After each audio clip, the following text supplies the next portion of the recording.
Hey everybody, before we start the show, I want to make a couple disclaimers. This show does cover a wide variety of topics related to mental health and life in general, and some of those could be sensitive for you. I want to simultaneously encourage you to be brave in consuming difficult content, but also respect and recognize your limitations. So please use your best judgment. I will never be offended if you need to skip a question or an episode entirely, but feel free to feel it out, check out the episode, and just see what happens. If you need to skip, that's okay, but feel free to give it a shot first. I also need to say that while I am a psychologist, I'm not your psychologist and I'm not your therapist. This is not intended to be direct medical advice, and you should not use this as a substitute for professional help. So with those said, let's go ahead and get into the show. Let me start with the story. Back in 6th grade, we did science camp. That means we went on a trip to this little ranch where we stayed in cabins with other students and learned about sciencey stuff out in the wilderness. There was this one encounter that I remember very vividly. My group was gathered around a fire at night, and one of the female camp counselors was teaching us about geological concepts and volcanoes. She just had the most soothing voice, and she was so engaging, and I was sitting there staring off into the flickering flames, listening to her talk about magma, and I realized that my head and my neck were just tingling, this pleasant, euphoric sort of tingling. And that was one of my first memorable experiences with something called ASMR. Welcome, friends of all varieties. This is the Hardcore Self-Help Podcast, and today I'm going to do a highly requested deep dive episode all about ASMR, what it is, how you can use it, and also at the end of this, I'm actually going to include a little bonus ASMR recording for you fans out there. So let's start with what the heck is ASMR. ASMR is just a total pseudoscience term that the internet made up to describe a common phenomenon. It stands for Autonomous Sensory Meridian Response, and like I said, I'm not even going to try to break that down because it's just a bullshit pseudoscience term. But what it refers to is this pleasant tingling feeling that you can get in the back of your neck, your scalp, and it sometimes radiates out to your shoulders, back, etc. And the sensation itself is triggered in a variety of different ways for different people. For many, it's triggered when they're in a situation where they are being paid close attention to, like when your teacher leans over you and helps you with a problem on your worksheet in school, or when you're getting an eye exam and they're leaning up very closely, monitoring in your eyes with the light, doing the 4-opter 1, 2, 1, 2, back and forth like that, and there's just a lot of close, intimate attention being paid to you. For others, it's much more sound-based. Maybe they get it from a particular type of accent, like an English accent or something like that. Or they might get it when somebody quietly whispers to them or speaks very softly. Certain types of tactile stimulation can also generate the response for people. For instance, I always get it when someone plays with my hair. And I also always used to get it on the bus when somebody played that game where they draw on your back and you have to guess what it is that they're drawing or what they're writing. That would always set me off. For many people, they describe the sensation like pleasant or soothing or relaxing. And when you're in the middle of it, it can even feel trance-like. Different people have come up with different names for it. I've heard them simply call it head tingles, or some people silly call it head orgasms. I've also heard it called shocks or chills. It's a different type of sensation from that rush that you feel when you hear something or watch something that's really profound, like an epic scene in a movie, or something that really warms your heart, that sort of tingling feeling you get from that. That's called frisson or frisson or whatever. It's F-R-I-S-S-O-N, frisson, I don't know. But that's a different thing. That's basically this rush of euphoric tingles that you get, and it feels different from what ASMR is. If you have both, you know what I'm talking about here. ASMR is basically the opposite of something called misophonia, M-I-S-O, phonia, P-H-O-N-I-A, which is basically that feeling of nails on a chalkboard, that icky feeling that you can get from certain sounds. And for people who have misophonia, they can get it from all sorts of different things, like clock ticking or somebody chewing with their mouth open. Funny enough, many of the sounds that tend to trigger ASMR in people are the same sounds that cause people to get misophonia. So some people can really like that sound and some people can really hate it. Chewing gum, for instance. We really have no idea why. There's currently some research being done on ASMR, but it's very limited. Mostly what's been done is trying to describe what sort of people gravitate toward ASMR and what benefits they seem to derive from it. But we don't know why or how it happens. Scientific research for the subject is very much in its infancy. I mentioned that people seem to get benefits from it, and let's talk more about that. There's this really interesting thing that's occurred where people realize that it's a common sensation. People realize that other people get this sensation, and they've begun to put out video and audio content that's designed to elicit that ASMR response in people, that feeling of tingles in people. Many of you who are familiar with me already know this, but I had an ASMR YouTube channel for a long time. I had it since 2012, and I recently sort of retired from doing ASMR content, which means that I focus mainly on doing just self-help and psychology content. And, maybe once or twice or 3 times a year, I'll throw an ASMR video in there, but I'm not putting out new videos every week, constantly pumping out ASMR content anymore. I first encountered ASMR content when I was going through my comprehensive exams in graduate school. Thinking back, it actually may have been before that, but definitely during my comprehensive exams is when I first started using it sort of as a tool. I've always found video tutorials online relaxing, in particular ones where maybe they're showing somebody how to do a massage technique or yoga poses or something like that, where it's just a focused, relaxed tutorial of some kind, and it's very much focused on attention to detail. And I've always found those relaxing, and at certain points in time, they definitely have triggered that tingling feeling for me. And so during my comprehensive exams, when I was feeling just crazy stressed, trying to write these papers and study for these exams, it was probably the peak of my stress during graduate school. I would seek out these videos because I was feeling like I needed to calm down or I needed to unwind before I went to sleep. And so after searching on YouTube for things like, okay, let's search terms, calm, massage videos, relaxation, soothing, quiet massage, different sort of keywords. Eventually I stumbled upon this world of videos that were designated ASMR. They would use that term in the video title, and I didn't know what that was. And when I looked into it, I realized, okay, these are videos that are made to give me this feeling that I've gotten before. When I watched them, I'm like, oh, I know exactly what this is about. I never thought of making a video for that purpose, but I've definitely watched certain things that have generated that feeling for me.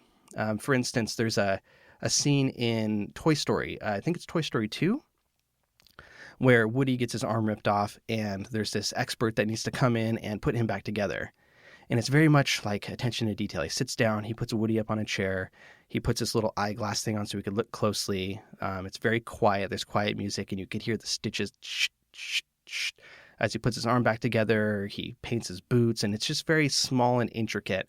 And that totally did it for me when I saw that movie. So I've definitely gravitated toward this sort of thing before, but I didn't realize there was an intentional world of videos that are made for that purpose. So I used them during this time to relax me, like I said, and then I realized I'd probably be good at making these, So shortly after I started using the content to get me through, I started making them sort of as a way to give back because they helped me out. And then also because I realized that I thought, I'd be good at it, like I said.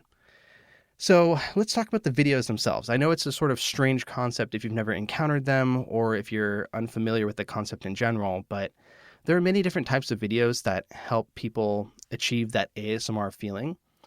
So I'm going to include some examples here. I'm going to plug in some audio from YouTube videos. And what I do need to say is that, yes, the audio matters, but for some of these, the video part is actually pretty central to the experience. So if you can, check out these videos. I'll try to put links into the description, into the show notes for this episode. But you might be able to get some of the effect from the audio itself, but definitely sometimes the video and audio together is what it takes. But in general, there are different stimuli that elicit that feeling of ASMR. And collectively, they're referred to as triggers. Now, in the mental health field, a lot of times people will talk about triggers, meaning triggers for flashbacks for somebody with PTSD or something like that. But in this case, they're talking about triggers that give you that tingling ASMR feeling. And then on YouTube, you'll have videos that are based around a specific trigger. So you might come across a tapping video, for instance, such as somebody tapping on the spines of a book or on a ceramic cup. So here's an example of a tapping video.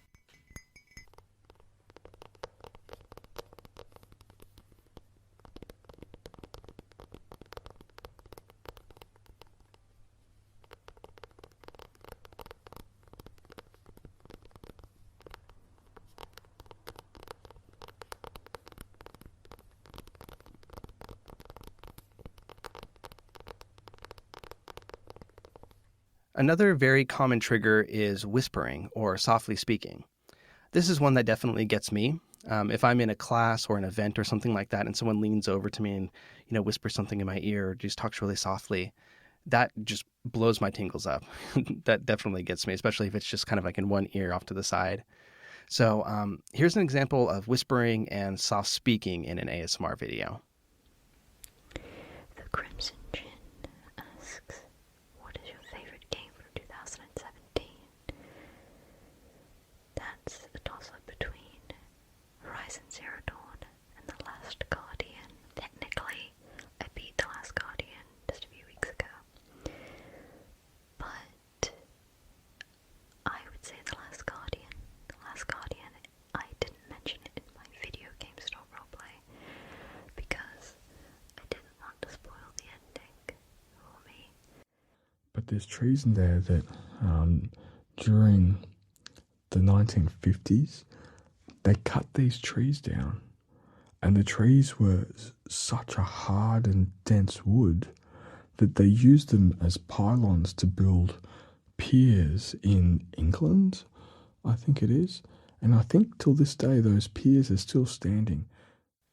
As I mentioned before, personal attention or closely focused, intimate situations can also generate ASMR for people. And when I say intimate, I don't necessarily mean sexual. I mean just kind of close interpersonal attention. There are a couple classic videos that people have gravitated toward because they cause them that ASMR feeling. And these are videos that we would consider unintentional ASMR videos because they weren't made for that purpose, but people realize that they do serve that purpose for them, and so people flock to them. So what you get is a video that was never meant to get as many views as it got, but now it has millions of videos because people watch it for this very specific reason. One example here is there's this classic video of a neurologist, I believe it was a neurologist, doing a cranial nerve examination on a hockey player, ex-hockey player Pat LaFontaine. And so he's doing things like, having him track things with his eyes, manipulating his body, and he's speaking in a way and moving in a way that definitely causes that ASMR reaction in people. So check it out. Okay, good. With your hands, hold them out in front of you like this, stretched all the way out like you have a board. Now close your eyes and hold them nice and steady. I'm going to tap your hands, don't let them move. Keep your eyes closed and touch your nose with this finger. Okay, and now with this one. Okay, perfect. Just relax now, open your eyes. With your right hand, do this like I'm doing it real fast. Right on that knuckle. Very good. Left hand. Okay, very good. Another classic one, and this is one of my favorites. You might have to look it up if it doesn't do it with the audio. But there's this woman named Moore from a kiosk at a mall. I believe it was in Asheville. It was like this Asheville YouTube channel where they just showed local stuff. There's no really big videos on the channel, but this one is like really, really popular. So they probably noticed at one point in time that this video started blowing up and they didn't know why. But it's this woman, showing off a product at a kiosk in the mall, and she's just so engaging and focused on the person who's holding the camera that it totally gives that whole personal attention thing.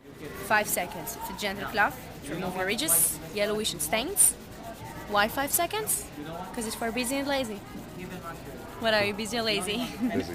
Busy? Very busy? Yeah. I can't believe you're taking a picture of me. The gray, step 2. It's 100% of cotton. It's 100%. Say that again. What is it? Cotton. Cotton. Okay. Massaging the nail increases the blood circulation. It's actually making the nail to grow much healthier, stronger, and faster. Okay. Step 3 is the white. Feel how smooth it is? It brings the natural shine of the nail. So those are a few unintentional ASMR videos. There's plenty of other ones. Haircut videos, massage videos, shoe shine videos, videos of people doing their craft, like craftspeople, people like whittling wood or stitching or doing different things like that. The main classic example of unintentional ASMR is Bob Ross. That's where a lot of people first realized that they got this sort of tingling feeling. If you're not familiar, which I'm sure you all are, Bob Ross was the guy who painted. So he had these painting tutorial episodes where he spoke very softly, and he would paint with his brush and his palette knife, and he would always be drawing some sort of scenery. maybe there's a little cabin here, and now, I think we're going to put a line right here, and now that's a tree, and he was very well known for his manner of speaking, which is very soft, and his little Bob Rossisms like happy clouds, and turning any accident into something that was now a tree, or that's a stream, or that's a cloud, or whatever. So Bob Ross is somebody that a lot of people would put on and go to sleep to. And for many people, it generated this sort of tingling feeling in their scalp and in their neck. And that was ASMR. Now, because of this personal attention trigger that I was talking about, like the one with the neurologist and the saleswoman, people have actually started making role play videos in which they actually pretend to be in a situation, and it's supposed to trigger that sort of ASMR. So here's a classic example of somebody doing a cranial nerve examination role play. Next, we will check your visual fields. I want you to close one eye, and I will wiggle one finger in each side, and you tell me when I wiggle it in which side, okay? Now, this person is not a doctor. They're just a YouTuber, and they're just kind of acting out what they would see in a cranial nerve examination, just like the one that we talked about before, for the express purpose of generating this ASMR feeling. So pretty interesting. These are the ones that tend to get the most flack online because, they're a little odd. If you came across somebody pretending to be a doctor and waving things around in your face and whispering in your ear and things like that, you might be a little taken aback if you weren't expecting it. So, I would say don't knock it till you try it, because some of these can be very, very effective for people. Interestingly, one thing that has found to be very triggering for certain people is something called binaural audio. Binaural audio is basically stereo sound, meaning left and right channels, that's specifically designed to mimic what your ears actually hear. So I have a binaural microphone, which I'll use at the end of this whole thing, but it's actually 2 silicone ears on the outside of stereo microphones. So you kind of get this 3D audio effect where if you move behind the microphone, if you can kind of tell you're behind it. If you're to the left and moving to the right, you can feel the motion back and forth, and it's a really unique experience. So binaural audio in ASMR is something that's been found to be very, very effective for triggering a lot of people. Here's a good example of binaural audio.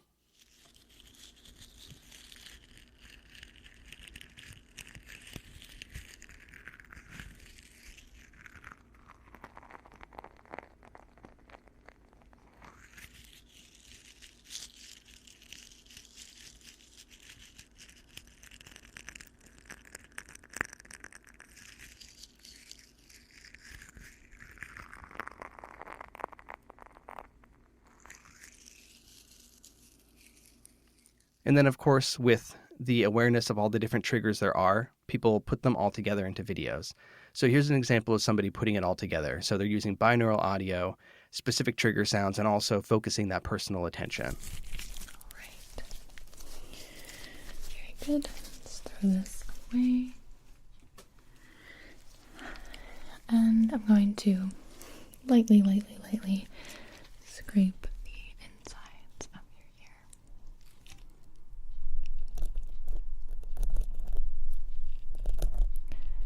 If I'm causing any discomfort, please just let me know. This should not be painful. As I said before, people report a variety of different benefits from ASMR content, or the feeling of ASMR, either way. But the majority of people seem to use the videos to help them relax and fall asleep. That's how I found them. Others report that it helps them to ease anxiety or even soothe pain. Again, there's no scientific validation of these things other than the fact that people tend to report these benefits. But it seems to be something that a lot of people can agree helps them out in some sort of way. So if you're interested in finding some ASMR videos, you can simply search the term ASMR on YouTube. It's a deep hole to jump down. I'm warning you now. The videos have been around for quite a while now, so there's a lot of content out there. There's also a subreddit at reddit.com/r/ASMR where you can find much more information and kind of sort it by the videos that people like. So as a psychologist, what do I think of ASMR? Well, I think it's great. I think that I'm a little biased because obviously I've made the content before, but I think that it provides people with a really unique way of being relaxed and being mindful. To me, the way that I see it is basically it's a way to hack your brain into relaxation. The biggest complaint that people have when they try to meditate or something like that is that, oh, I just can't turn my mind off. Now, that's not necessarily the point of meditation. You don't need to turn your mind off, but this definitely helps people get into that sort of trance-like meditative state. And it's almost like a back door to doing that. You don't have to try as hard. It just helps you along that route. So, if you feel a benefit from this type of content, I think you should definitely try it out. You should use it. Some people have found that their tingles, as you want to call them, go away for a while after watching too many videos, and others seem to get tingles no matter what. And of course, they do feel different for everybody. People feel them in different parts of their body or in different ways. But one thing I'll say is that if you're finding that you do respond to these videos, but that goes away after a while, simply take a little break from them for a few days, and that usually helps it come back. And I think that you can certainly use ASMR content just because it makes you feel good and because you enjoy the sensation. But if you want to use it for stress relief or to help you sleep, you want to be careful not to sort of oversaturate yourself with this type of content during other times of the day, and mainly just use it for those purposes. That would help you kind of create an association there and keep it so that it actually has an effect rather than just being something that's always on in the background. As I said, I started making ASMR content back in 2012, and I just recently stopped doing that earlier this year. They're hard videos to make. I think a lot of people don't realize how difficult they are to make because when you're focused so much on quiet sounds, every background noise becomes very noticeable and very amplified. If there's a car going by, if there's a child crying next door, if somebody's walking around the house even, you can hear a lot of these sounds and that can ruin the effect in the videos. So they take a lot of effort. You have to wait for the right conditions, the right time. You need to have that low background noise. If you're doing video, you have to set that whole thing up. If you're using props, you have to get those ready. And of course, the editing and all of that. And so for me, I've realized that it's just a lot of time that I don't have anymore. And of course, I think I've just moved on to a different phase of my life and my professional career. I don't regret any of the content that I put out there. In fact, I've kept it all on my channel, which you can just find at youtube.com/duffthepsych. Previously, I was actually called Just a Whispering Guy on YouTube. That's how a lot of people found me. Then I changed my username eventually when I started blending my content. And now that I'm focused mainly on the psychological stuff, I added in the Duff the Psych URL. So just youtube.com/duffthepsych will get you to my channel. But like I said, I keep a lot of old ASMR content on there. I just put sort of a tag on it that says archive, so it's not something that I'm mainly focused on anymore. But there's YouTube content for ASMR purposes going back all the way, like a few years before I even got started. And it's been on for a while. Like I said, it's been on YouTube for quite a while. And now it's really popular. There's a lot of videos out there. There's even a whole series by W Magazine where they bring in celebrities and get them to make ASMR videos. IKEA has even done an ASMR advertisement. There's a couple of things that are really good, actually, that were like more mainstream efforts to do ASMR content. That W Magazine one, Aubrey Plaza did a ASMR video for them, and that was really good, actually. And then, like I said, IKEA did an ad. If you just look up IKEA ASMR on YouTube, you'll be able to find it. And it's like a whole advertisement of them showing off college dorm stuff. And it's really good, actually. The woman who recorded it knocked it out of the park, I think. So that one's definitely worth checking out, too. So I think that's about all I have to say about what ASMR is and everything like that. If you have questions about it, you can definitely hit me up via email, duffthepsych@gmail.com, or, on social media. You can ask me questions about that. Next, what I think I'm going to do is I'm going to go ahead and jump into a little demonstration for you. So what I'm going to record is a role play. I'm going to be playing the role of somebody who is examining you. And what we're going to do is I'm going to examine you to see how sensitive you are to different triggers for ASMR. So let's get into that.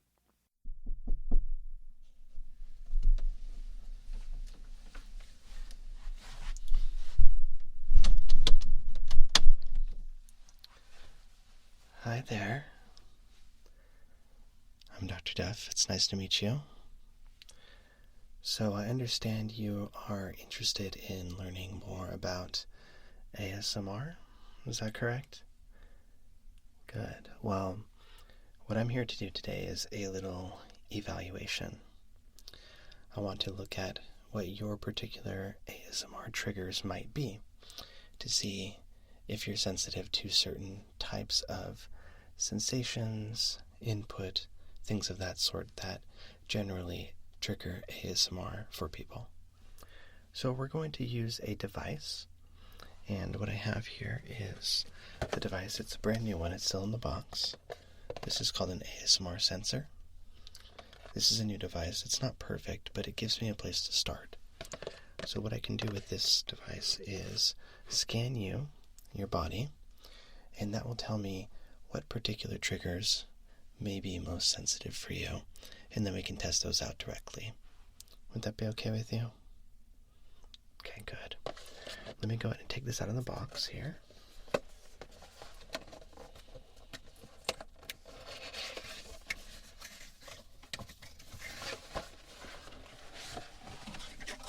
Okay. Just plug this in over here.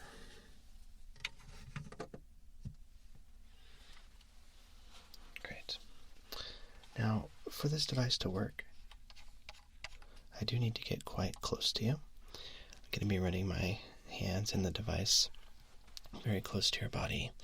I'm not going to touch you, but if there's anything that is uncomfortable or unpleasant in any way, just please do let me know.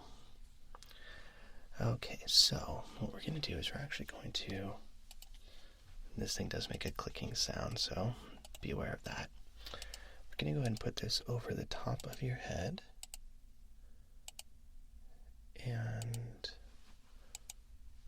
essentially what I'm doing is noting the readout here on the monitor and capturing any peaks that I see to review. Okay, and the back of your head now. You're doing a great job. Just breathe and hang in there. Okay, coming down this side.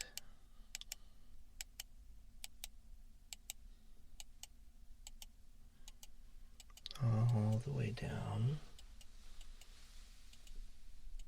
Good, and back up. All the way back up. And across the other side. And all the way down again. Okay, very good. All right, let me put this down. Let's see what we have here. Just gonna jot down a couple notes from what I see. It looks like number one trigger to look at is whispering. Looks like you may also have a sensitivity to tapping. Crinkling, okay, that's an interesting one. What else do we have here? Most of your triggers were pretty much level in terms of their readouts. There's just a few little peaks here that I'm looking at. Whispering, tapping, creaking, crinkling. Well, let's start with those and see where that gets us. So, your first trigger that we're going to test is whispering. So what I'm going to do is I'm going to come quite close to either of your ears, and I'm going to whisper some things to you. So you let me know how this works out for you. Okay, so I'm right next to your ear now. And what I'll do is I'll just whisper some nonsense into your ear. Peanut butter. Gorgonzola. Apothecary. Fixture.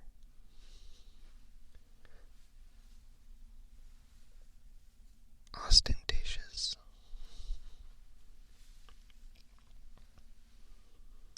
Acrid. Chrysanthemum.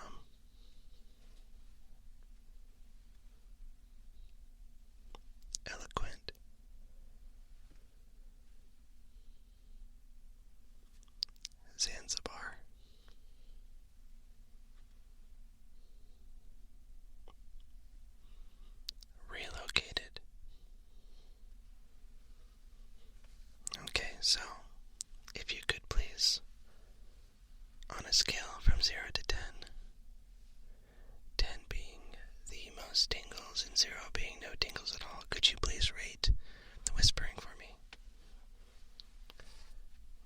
say 0 to 10 for the whispering? Okay, jot that down. Great. Well, next we're going to go ahead and do some tapping sounds. So what I have here is just a glass, and I'll tap on it for you.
Okay. Now I'm going to switch objects.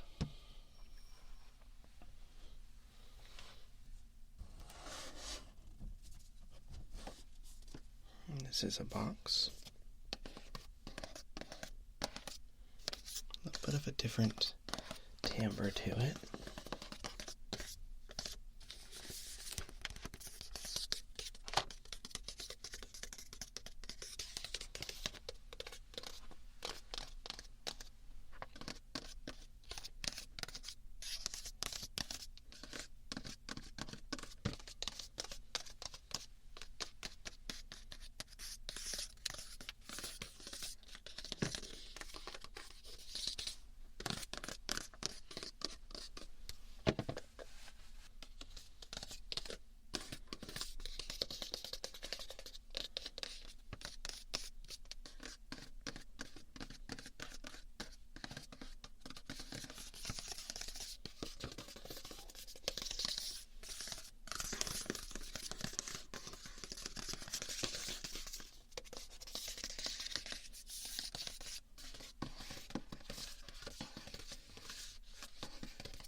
Okay.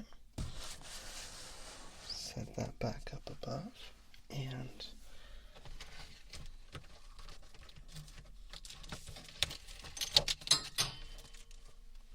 retrieve one other item to tap on. This is a plastic sheet.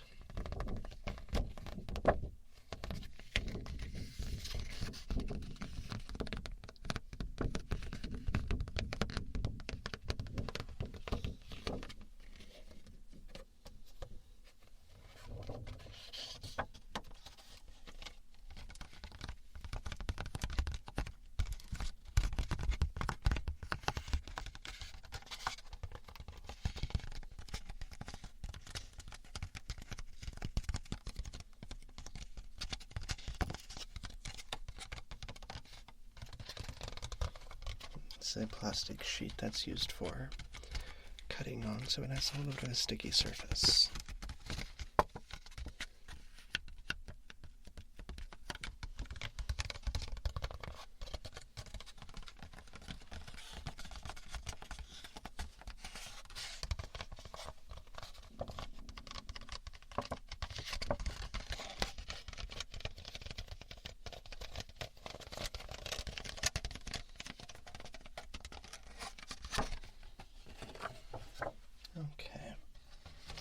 So, can you please tell me, for the tapping altogether on a scale of 0 to 10, again, 10 being the most tingles, what did that do for you? Okay, interesting. Well, let's try another here. Let's do some crinkling sounds. I have a variety of different bags and that sort of thing.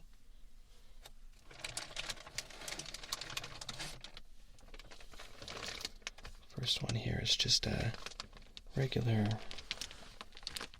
large Ziploc.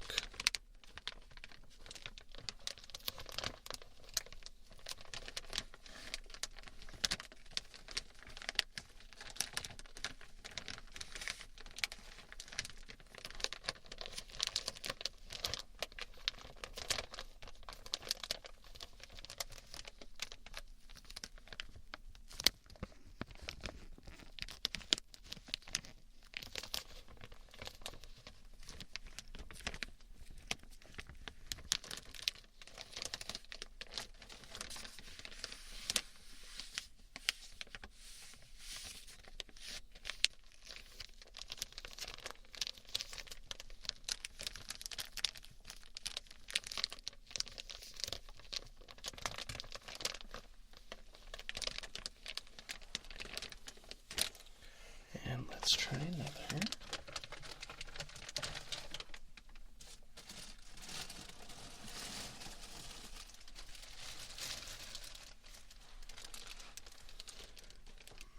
Ironically, this is a bag full of bags. Plastic bag full of paper bags.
Okay.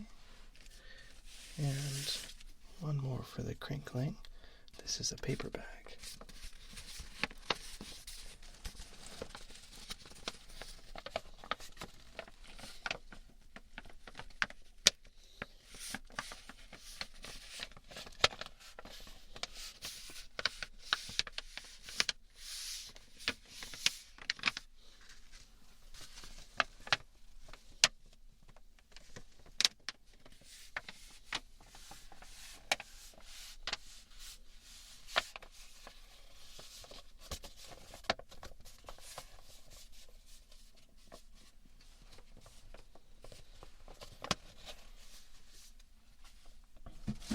Okay, good. Now for the crinkling trigger, what would you say? Again, 0 to 10. What's your rating for that one? Okay. The last one that we're going to try is just simply personal attention. Now, this is something that you may get when you go to the doctor or something like that, where somebody is just paying close attention to you. I can do that here right now by, if you don't mind, doing actually a little ear exam. So I'm going to come over on this side here, take a look inside your ear. I am going to touch here. Let me know how it feels. I'm just palpating the exterior part of your ear. Gentle tug here. Good. And again on the other side, just feeling around, palpating the ear, top to bottom. Gentle tug. Good. And both together. Feel that?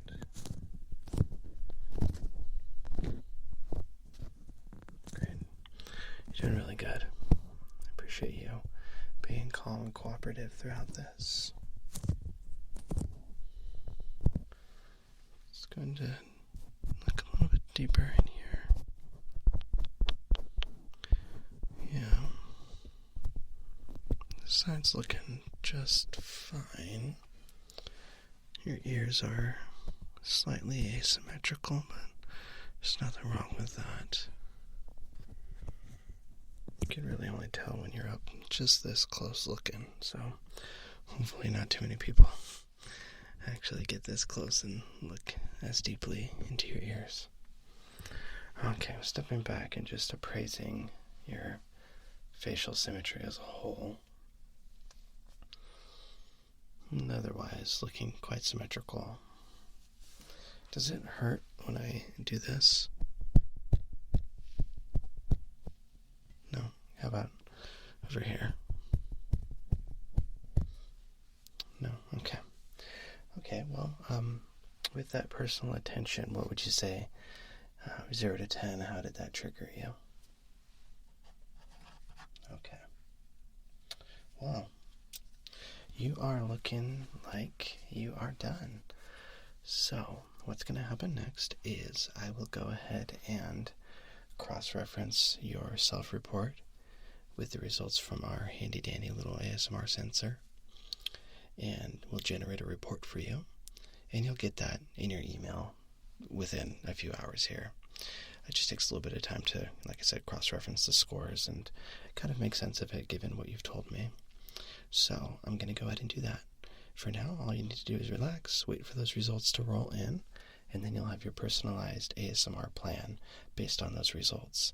So the triggers that are going to be most effective for you, and some suggestions of ways that you could encounter those triggers, both in vivo, in real life, and in virtual situations, how you may be able to use those to facilitate you.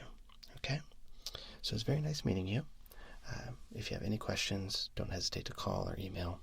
Happy to answer any questions you might have, okay? Okay, you have a great day now.